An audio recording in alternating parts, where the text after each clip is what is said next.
കുറച്ച് കഴിഞ്ഞപ്പോൾ തിരുമേനിനെ വിളിപ്പിച്ചു. എന്നെ സ്ലീബാദാസ് എന്നാണ് വിളിക്കണേ. സ്ലീബ ഇങ്ങോട്ട് വന്നേ എന്ന് പറഞ്ഞു. ഞാൻ ചെല്ലുമ്പോൾ തിരുമേനി ചായ ഉണ്ടാക്കുക, സ്വന്തമായി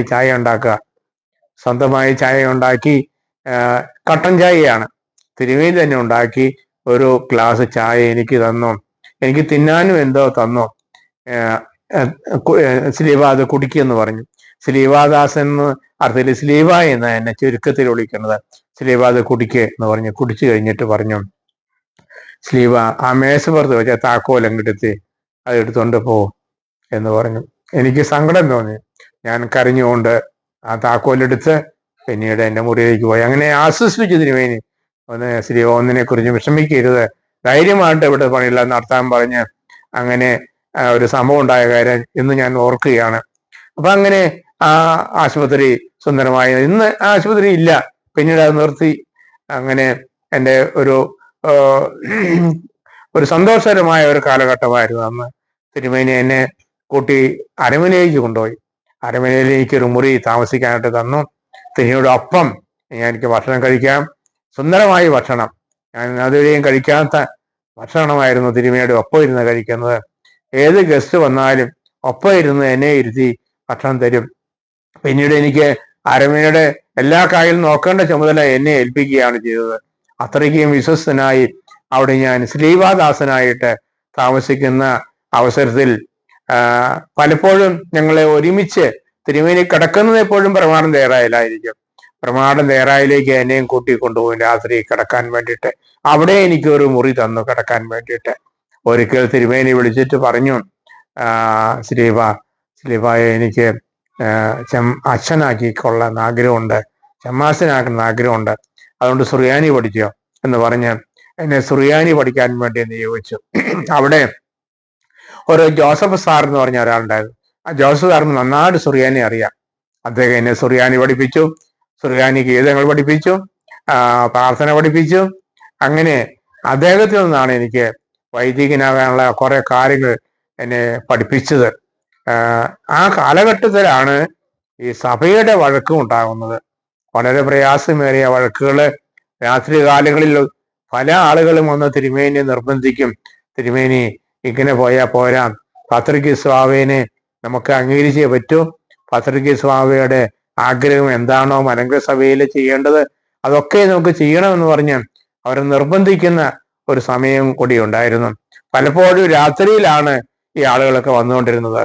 അന്ന് ഇവർ വരുമ്പോൾ ഞാൻ വേണം കട്ടൻ കാപ്പി ഉണ്ടാക്കി കൊടുക്കാൻ. സ്ലീബ അവർക്ക് കാപ്പി ഉണ്ടാക്കി കൊടുക്കാൻ പറയും. അങ്ങനെ ആ പ്രമാണം തയ്യാറായാല് തിരുമേനി കിടക്കുന്ന മുറിയുടെ താക്കോൽ അവസാനം എന്നെ ഏൽപ്പിക്കുണ്ടായി. ആ മുറിയിലാണെങ്കിലോ തിരുമേനിയുടെ എല്ലാ സാധനങ്ങളും ഇരിക്കുന്ന മുറിയാണ്. അവിടെ പലഹാരങ്ങൾ ഓരോരുത്തരും കൊണ്ടുപോയി കൊടുക്കും. ആ പലഹാരങ്ങളെല്ലാം ഇങ്ങനെ ടിന്നിൽ നിറച്ച് വെക്കും. അപ്പൊ തിരുമേനി പറയും, സ്ലീബ ഈ പലഹാരങ്ങളൊക്കെ കേടാവാതെ താൻ എടുത്ത് കഴിച്ചോളണം എന്ന് പറയും. ആരെങ്കിലും ഗസ്റ്റ് വരുമ്പോൾ ഇത് എടുത്ത് കൊടുക്കുകയും ചെയ്യണം. അങ്ങനെ തിരുമേനി പോകുമ്പോൾ താക്കോലിനെ ഏൽപ്പിച്ചിട്ട് പോകും. തിരുമേനി വരുമ്പോൾ ഞാൻ തുറന്നു കൊടുക്കുകയും ചെയ്യും. അങ്ങനെ ഞാൻ തിരുമേനി മുമ്പാകെ ഒരു വിശ്വസ്തനായി കണ്ടതുകൊണ്ടായിരിക്കണം എന്നെ ഷമ്മാസനാക്കുവാൻ തിരുമേനി തീരുമാനിച്ചത്. അങ്ങനെ എന്നെ ഷമ്മാസനാക്കാൻ തീരുമാനിച്ചു. ഡേറ്റ് തീരുമാനിച്ചു. അപ്പോഴേക്ക് ഞാൻ സുറിയാനി പഠിച്ചുകൊണ്ടിരുന്നു.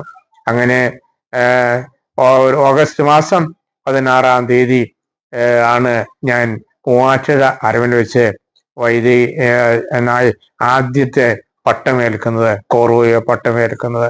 അങ്ങനെ ഞാൻ ഷമ്മാസിനായിട്ടും ഞാൻ മൂവാറ്റുപുഴ അരമനയിൽ തന്നെ താമസിച്ചു, വളരെ സന്തോഷത്തോടെ. പിന്നീട് തിരുമേനി എന്നെ അവിടെ പ്രമാണം തയ്യാറായാല് തിരുമേനിക്ക് കുറെ എസ്റ്റേറ്റൊക്കെ ഉണ്ട്. ആ എസ്റ്റേറ്റ് നോക്കുവാൻ വേണ്ടി എന്നെ ഏൽപ്പിച്ചു. അവിടെ പോയി എനിക്ക് റബ്ബർ വെട്ടുകാർ നോക്കണം, സ്ട്രീറ്റിന്റെ എണ്ണം നോക്കണം. ആ ചുമതല എന്നെ ഏൽപ്പിച്ചു. അതോടൊപ്പം തന്നെ മൂവാറ്റുപുഴ അരമനയുടെയും കാര്യങ്ങൾ നോക്കുവാൻ വേണ്ടി എനിക്ക് ചുമതലയുണ്ടായിരുന്നു. ചുരുക്കി പറഞ്ഞാൽ തിരുമേനിയുടെ ഒരു വിശ്വസ്തനായി കഴിഞ്ഞു കൂടുമ്പോഴാണ് സഭയുടെ വഴക്ക് ഒത്തിരി മൂർച്ഛനാവസ്ഥയിലാവുന്നത്. വലിയ പ്രയാസത്തിൽ ആയി. രണ്ട് കൂട്ടരും കൂടി വഴക്കുണ്ടാകാൻ തുടങ്ങി. മാർത്തോമാ ശ്ലീഹായ്ക്ക് പൗരോഹിത്യമില്ല എന്നുള്ള കൽപ്പന വന്നു. പിന്നീട് സംഗതികളെല്ലാം വഷളായി മാറി. അപ്പോൾ തിരുമേനി ഒരിക്കൽ പറഞ്ഞു, ചമാശ അപ്പൊ ഞാൻ ജമാസിനെ ഇങ്ങോട്ട് അനുവദിച്ചു വിട്ടത് കൊച്ചി ഭദ്രാസനിലെ യോഹാനുമോ സേവർ തിരുമേനിയാണല്ലോ. അതുകൊണ്ട് തിരുമേനിക്ക് ഇഷ്ടം എന്താണ്, ഇവിടെ നിൽക്കുന്ന തിരുമേനിക്ക് ഇഷ്ടമാണോ, അല്ലെങ്കിൽ അങ്ങോട്ട് പോകണോ ജമാസിന്, ഒന്ന് ചോദിച്ചിട്ട് പറയണം എന്ന് പറഞ്ഞു. അപ്പോൾ ഞാൻ നമ്മുടെ ഭദ്രാസനം കൊച്ചിയാണല്ലോ, കൊച്ചിയുടെ യോഹാനുമോ സേവർ തിരുമേനിയുടെ അടുത്ത് വന്ന് ഞാൻ ചോദിച്ചു, തിരുമേനി ഞാൻ എന്താണ് ചെയ്യേണ്ടത്? കാരണം സഭ രണ്ടാവുകയാണ്, രണ്ട് വഴക്കായി നിൽക്കുന്ന സമയമാണ്. സിനിമേനി ഇങ്ങനെ സിനിമയോട് ചോദിക്കാൻ പറഞ്ഞു എന്താ ചെയ്യേണ്ടതെന്ന്. ഞാൻ അവിടെ നിൽക്കണോ അത് ഇങ്ങോട്ട് വരണോ? കാരണം അന്ന് സിനിമേനി പാത്രീസ് ഭാഗത്തെ മുൻനിരയിൽ നിൽക്കുന്ന ഒരാളാണ്, അദ്ദേഹമാണ് ആ നേതൃത്വം കൊടുത്തുകൊണ്ടിരുന്നത്. അതുകൊണ്ട് സേവർ സിനിമയോട് ഞാൻ ചോദിച്ചു ഞാൻ എന്താ ചെയ്യേണ്ടത്. ആ കാര്യം ചെയ്യ ചമാശൻ ആ തിരുമയോട് പറഞ്ഞിട്ട് ഇങ്ങോട്ട് പോരെ, ഈ ഭദ്രാസനാണല്ലോ ഈ ഭദ്രാസനിലാണ് താൻ പ്രവർത്തിക്കേണ്ടത്, തിരുമയുടെ അനുവാദം ചോദിച്ചിട്ട് ഇങ്ങോട്ട് പോരെ എന്ന് പറഞ്ഞു. അങ്ങനെയാണ് ഞാൻ തിരുമയെടുത്ത് ആ വിവരം പറയണത്.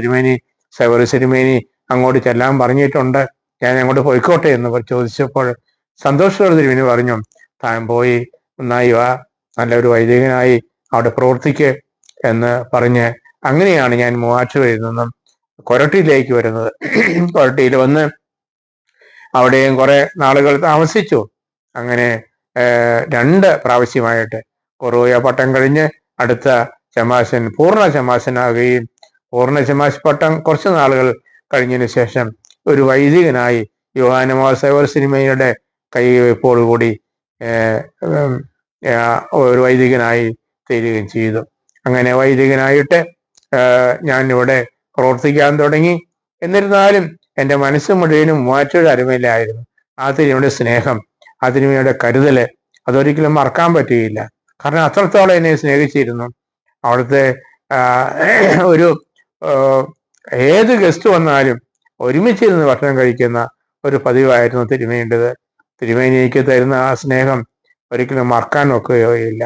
പക്ഷേ എൻ്റെ പ്രവർത്തന മേഖല കൊച്ചിയിലായതുകൊണ്ടും കൊച്ചിയിലെ സഭ രണ്ടായി നിൽക്കുന്ന ഒരു സാഹചര്യം കൂടി ആയതുകൊണ്ട് കൊച്ചിയിലേക്ക് വരേണ്ടി വന്നു.